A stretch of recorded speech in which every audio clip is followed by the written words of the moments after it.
この動画は過去動画の再放送です。途中紹介されている別動画は、現在アップされていないものもあり、リンク切れしている場合がありますが、ゆっくり再アップしていきますのでお待ちくださいね。それではご覧ください。こんにちは、斉藤直樹です。今回は2019年から2021年にかけての絵柄の変化ということで、たまには僕自身の絵柄の変化について語ってみたいなと思っております。ここ最近僕は個人制作のイラストに関して絵柄を意識的に変化させております。こんな感じの作品ですね。結構ですね、1、2年前の作品に比べて、ほら、印象が変わってきていると思います。割と自分で見てもね、大きな変化だなっていう風に思いますね。もちろん人によっては、前の方が良かった、いや、今の方がいいってね、感じ方はまちまちだと思うんですが、なぜこのように変化させたのか、その思いや考え方と、その延長線上に、これからの世の中でどんなイラストが流行っていくのか、いや、流行りっていうのともちょっと違いますね。どんなイラストが受け入れられていくようになるのか、僕の未来予想も含めてお伝えしていければと思います。そして今日の動画は注意してください。今回僕は今までと真逆なことを言うかもしれません。今まではこう考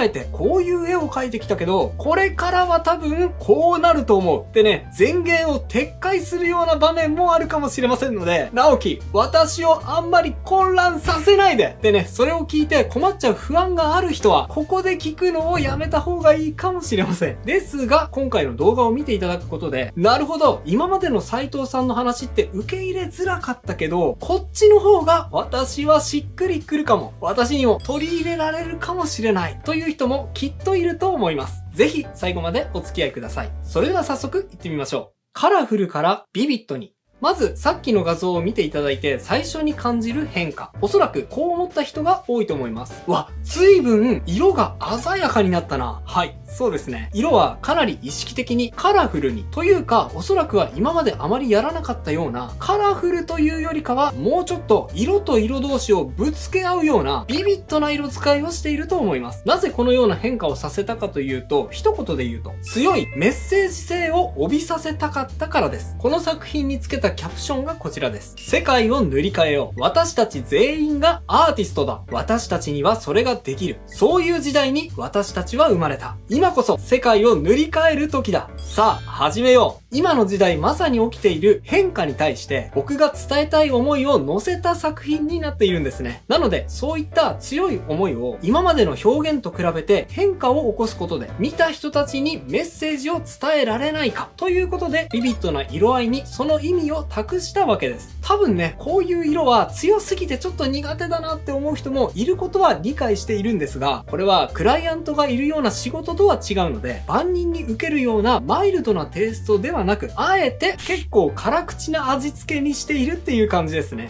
違う言い方をすると、みんなに受け入れられやすい絵から誰かに届いてほしいという思いを乗せた作品に変化させていると言えると思います。あとは線についてもかなり変化があって、意図的に整えないようにしています。今まではですね、すごく線を整えて、誰が見てもスルッとしていて見やすくしていたんですが、こうやってですね、あえて荒々しく描き殴ることで、ここにもメッセージ性だったり、個性が反映されるようにしています。これはですね、多分今まで僕がやってきたことと真逆のことをしているので、僕自身ですね、結構不安なんですけど、そういった変化をあえて起こすことで、多くの個性が多様性として受け入れられるような世の中になったらいいなっていう僕が持っている希望も含めてイラストに乗せて表現しているんですね。そしてこの変化は僕だけの変化というよりかは社会的にそういう波が起こっているように感じます。ファンボックス、支援、ファンティアなどのクリエイター支援のパトロンサイトをはじめ、ブース、ベースなどの個人で物が売れる仕組みを誰しもが利用可能な形で広まってきたこと。そのことによって一口にイラストレーターといっても必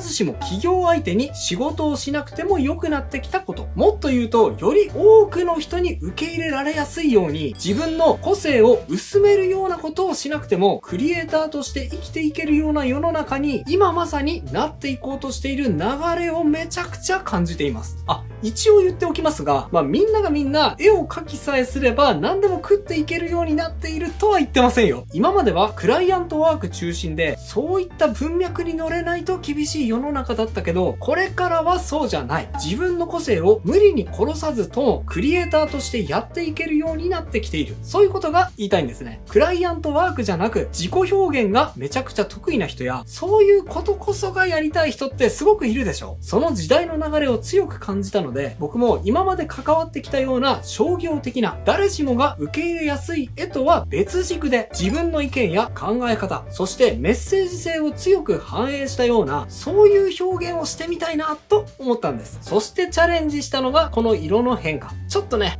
と思ってしまうぐらい強い色を使って絵に強さを持たせるようなそういうチャレンジなんです。可愛くよりもかっこよく。で、今まで説明してきて勘のいい人は気づいているかもしれません。色使いや線の質に対する変化。これって実は結構表面的なことで、実はその根底には作者の思いがあることは分かったと思うんですが、でももしかしたらですね、今の話を聞いてこう思った人もいると思うんです。いやいや、それってただ単に斉藤さんが心変わりしたから、もしくは今の絵柄に飽きたから絵柄変えただけでしょ。いや、確かに僕、秋っぽいところあって、だいたい3年を周期に違うことをやり始めるっていう癖があります。今回もね、割とその周期にバッチリ当てはまっているので、あながち間違いではないんですが、でもね、それだけじゃないです。世の中の人たちにも確実に感覚の変化が起こっていて、そのことが関わっているっていうこともあると思うんですね。例えばこちらのイラストなんですが、これは最近ツイッターに投稿したイラストです。こちらの作品、僕も結構驚いたんですが、5.2 万いいねつけていただきました。これね、昔からツイッターでオリジナルイラスト投稿している人だったらわかると思うんですが、数年前では考えられないことでした。数年前。そうですね。2018年頃のツイッターでオリジナルイラストを投稿して1万いいねいったらおそらく奇跡だったと思うんですよ。というか、オリジナルを投稿して5000いいねついたらもうマジかよすげえってね、そういう感じだったんですが、2021年ではオリジナルイラストに対して 5.2 万いいね。こんなにいいねがつくように変化しています。この変化すごくないですか？こういうことを言うとね、いやいや、それって斉藤さんあんただからでしょ？ある程度有名だからいいねつくだけじゃん。何フォロワー多いこと自慢してんだよ。ってね、言う人がいるんですが、ですね、皆さんそんなに甘くないですよ。僕だって絵を投稿して全然いいねつかないことあるんですから。いくらフォロワーが多くても何でもかんでもいいねがつくわけじゃないです。結構ね、皆さん厳しいんですよ、その辺。でもこの絵に関しては今まででは考えられないぐらいいいねがもらえた。これはなぜかっていうと、おそらく僕はジェンダー間の変化が関係していると思うんです。最近の個人制作の作品で僕が強く意識していることがあります。それは可愛いよりもかっこよくです。こちらの作品もそうですね。今までの流行りの絵柄を見てみるとわかるんですが、特に2017年以前は目力があまり強くはなくて、色合いも優しく、見る人に対してきつい印象を持たれないような、そういう絵柄の方が主流だったと思うんですね。これってなんでなのか考えると、どうしても今まではイラストの需要自体が男性に向けたものが中心だったことが挙げられると思います。ただ、最近ではですね、女性目線で描かれる女性の強さを前面に表現したイラストも広く見られるようになってきました。これは表現者だけではなく、受け手側も、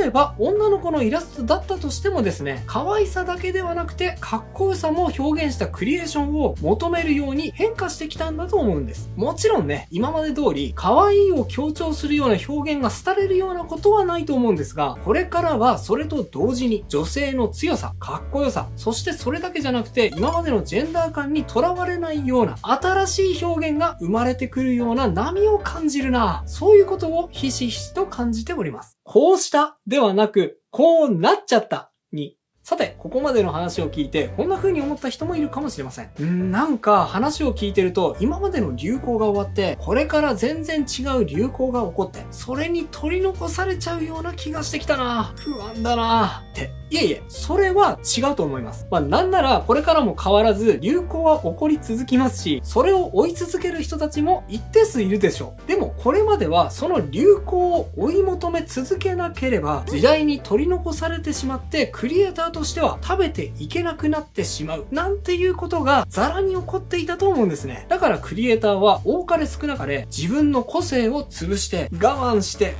して自分の感覚では良いと思えないものを食い口を稼ぐためだけに生産し続けていた。そういう状態になってしまっていた人たちがすごく多かったと思うんです。でもこれからは違います。さっきも言ったようにデジタル技術の革新によってクリエイターは企業案件だけではなく個人に対しても販路を拡大できるような仕組みが出来上がってきました。それによって今までは商業的には成り立ちにくかった個性的な表現でも十分にクリエイターとしてやっていける世の中になろうとしています。実際そういう例を目にすることが増えてきているんですね。最近僕が作品を発表している NFT の世界もその一例だと思います。例えば先日僕はこの作品を 0.02 イーサ約1万円で購入しました。楓さんというクリエイターさんの作品ですね。楓さんはおそらくまだ駆け出しのイラストレーターさんだと思うんですが、目の閉じた女の子のイラストがすごく魅力的で、このイラストにすごく惹かれたんですね。なので販売と同時にポチッと買わせていただきました。この方は結構高頻度で作品を販売しているんですが、全ての作品が同じく約1万円ぐらいで販売されていて、そしてその作品全て完売しているので、とても人気が高いことが伺い知れます。これって僕が駆け出しの頃には考えられないことでした。イラストとしてはね、ほわっと可愛らしいテイストのイラストなんですが、この方の描く女の子、全ての女の子が目を閉じていて、そういう絵ってね、商業としてはちょっと使いにくいと思うんですけど、こんな風に必